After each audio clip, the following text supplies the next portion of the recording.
Okay, so we actually are going back to matrices. There was one last topic that I forgot to cover called Cramer's rule, which is actually a really nice rule to use and to know. And it deals with solving systems, linear systems. So remember, you guys know how to solve it with, well, I've touched a couple ways using the inverse, right? Finding the inverse of a matrix, using the inverse to solve, and that was on your exam. And also using Gauss-Jordan elimination, or just Gauss elimination to solve with Gauss elimination with back substitution or Gauss-Jordan elimination. So this is another method on top of, so now in terms of solving systems, you have substitution, elimination, graphing, Gauss-Jordan, using the inverse, and now Cramer's rule. Okay, and so Cramer's rule, to just set up what it does, and your book goes over it in further detail. I'm not going to go as far as the book goes just because of time, but so recall we have this linear system here, and so a sub 1x plus b sub 1y equals c sub 1, and then a sub 2x plus b sub 2y equals c sub 2, okay? And so AB, so A1, A2, B1, B2, C1, C2, they're all real numbers, okay? And we have to solve for X and Y, all right? So in order to do that, one way we can do that is if you solve for X, and so the algebra, you could actually, if you have some free time and you like doing algebra, you can sort of take this system here and do some solving and simplifying. And what you'll find is that to solve for X, it equals C1, the numerator is C1 times B2 minus C2 times B1 over A1 times B2 minus A2 times B1. And in fact, what that tells us is that the numerator is the determinant of C1, C2, which represents that column right there are constants, the determinant of C1, C2, B1, B2, okay? And then this right here is just the regular determinant of our matrix A1, A2, B1, B2, again, looking at this original system here, okay? And Y equals A1C2 minus A2C1 over A1B2 minus A2B1. So notice the denominators are both the same here, which represents the determinant of the original system, the coefficient matrix, which we'll talk about in a minute.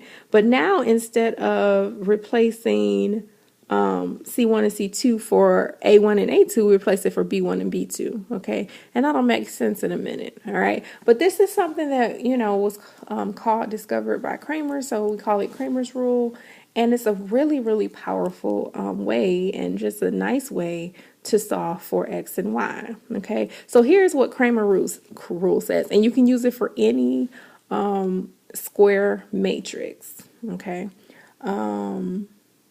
Although I have to double check, actually, does it have to be square? But for now, let's assume we were dealing with square matrices.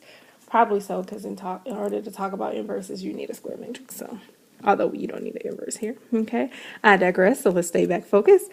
All right, so Cramer's rule, you first look at, so let's call that original system, so let's call that original coefficient matrix D, right? And so what you do is, before you start Cramer's rule, it's useful to first get the determinant.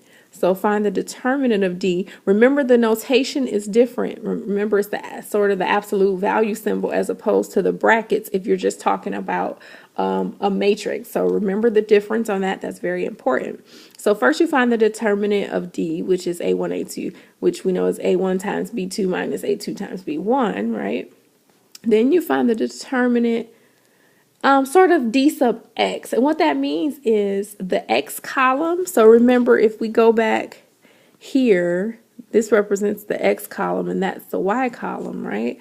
So here, D sub X is what you do is replace the X, the coefficients in the X with the coefficients of your constants. So that's C1, C2. You keep B1, B2 fixed. So that stays the same, but you change that when you're doing the determinant with respect to X, and then you take that determinant, which will be C1 times B2 minus B1 times C2, right? Then similarly, you do the same for D sub Y. This time, of course, you're taking the column involving your y and switching that out with your C1, C2, okay? And the A1, A2 stays fixed, okay? And so what our x will equal is the determinant of, this is really, if you think about it, and so erase some of that so you have a little, I don't know what's going on. Okay, I don't want to, let's erase some of this. I don't think anything else. Okay, and I'm going to change, let's do purple. Okay, so what this really is for x, this is really the determinant of d sub x over the determinant of d. The denominator will always just be the determinant of your original matrix, okay? And then here, this is the determinant of y with respect to y, all right? So that's why it's nice if you get this information from the beginning, and then it's just a matter of plugging it in, okay? So let's look at an example. And so, and at the end of this video, so stay tuned because there will be an assignment that will be due on Friday in class. So make sure you pay attention. And we're going to go through this together, but I'm going to have you do one on your own. Okay. So use Cramer's rule to solve for this system here. Negative 7x plus 11y equals negative 1. 3x minus 9y equals 9. All right. And so first, let's just get... Okay, now let's find the determinant of with respect to x and with respect to y, okay? So the determinant with respect to x, we'll do that one first. So this time, my x column in my coefficient matrix is here, so I'm going to replace that with negative 1, 9, and then keep 11, negative 9, okay? And again, if you need to go back, rewind this video, please do to get a full understanding of that. Okay, and so the determinant of that is going to be 9 minus 99. So that equals what? Negative 90. Okay, let me see if I can do this last one on the same line. Then we do the determinant with respect to y. And so we'll have this time negative 7, 3 stays fixed. Okay. But now we switch out 11, negative 9 for negative 1, 9.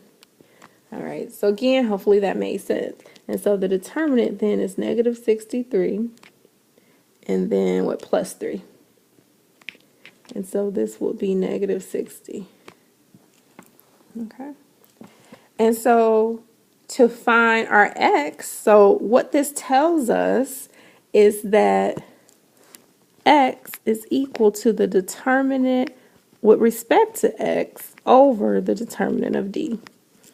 And we see that we already solved. That's why it's nice to solve for it in advance, because we already have that information. So that's negative 90 over, what was our determinant, 30.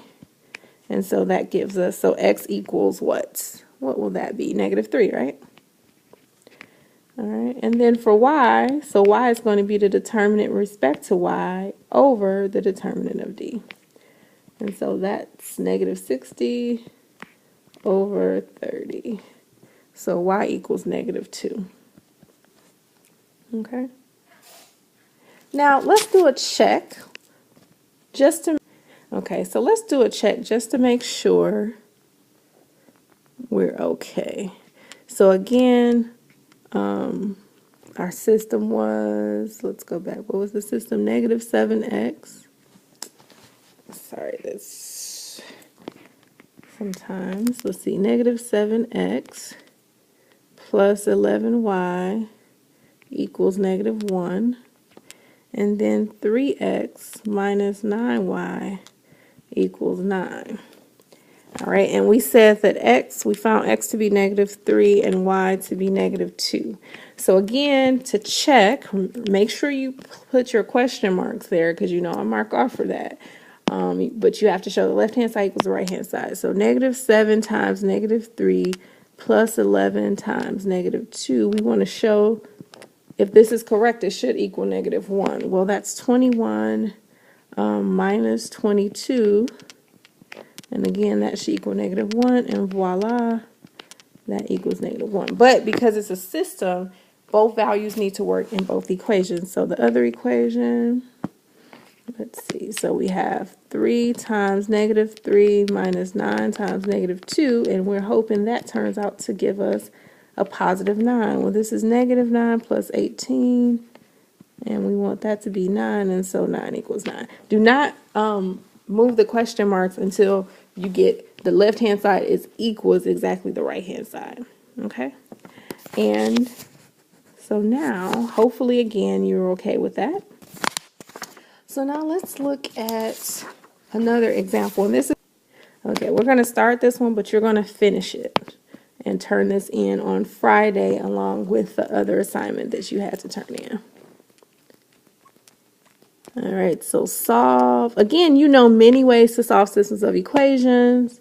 So I would definitely have to specify. So on a test or a quiz, if I don't specify which technique to use, you can use any technique you feel comfortable with. However, you need to make sure you understand and know all the techniques, okay? Because I could ask you for any of them.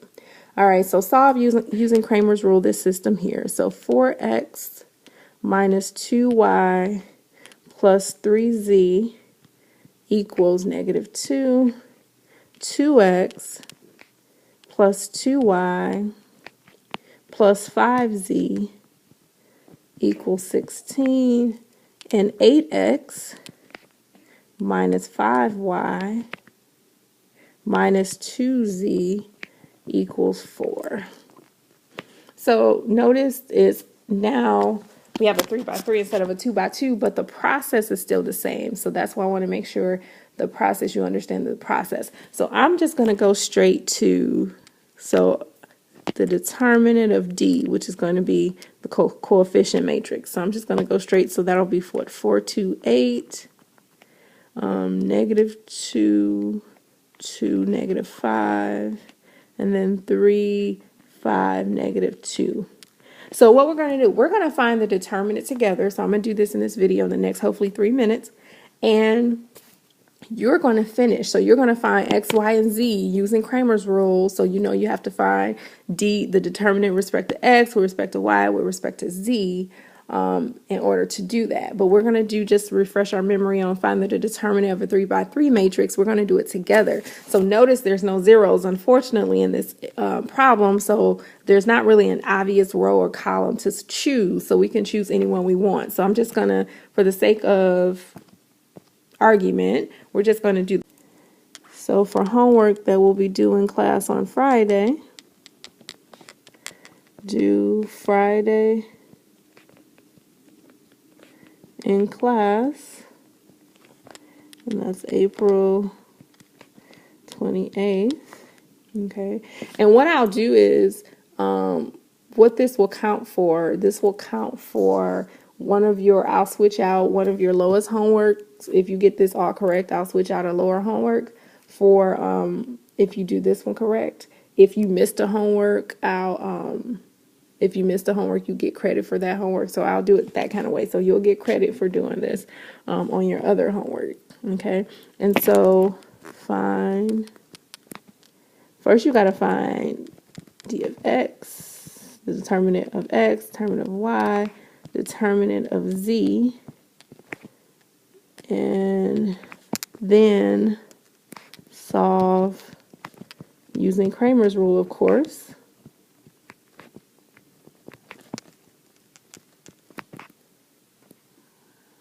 Cramer's rule for X, Y, and Z.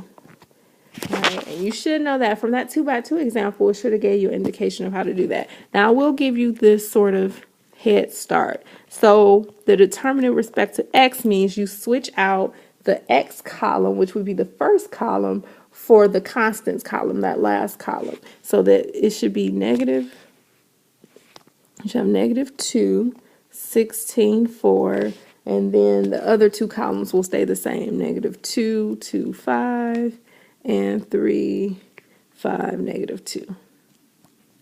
All right, so, and then you'd have to do the process. So this is going to take a little time because you have to do the determinant of a 3 by 3 matrix, which is similar to what we just did here in this 3 by 3 matrix. You have to do that for D sub X, D sub Y, D sub Z, then use that information to solve, okay? It should be really straightforward. Again, go back over this notes. If you're still not clear from these notes, then go back in the book. All right. See everyone Friday.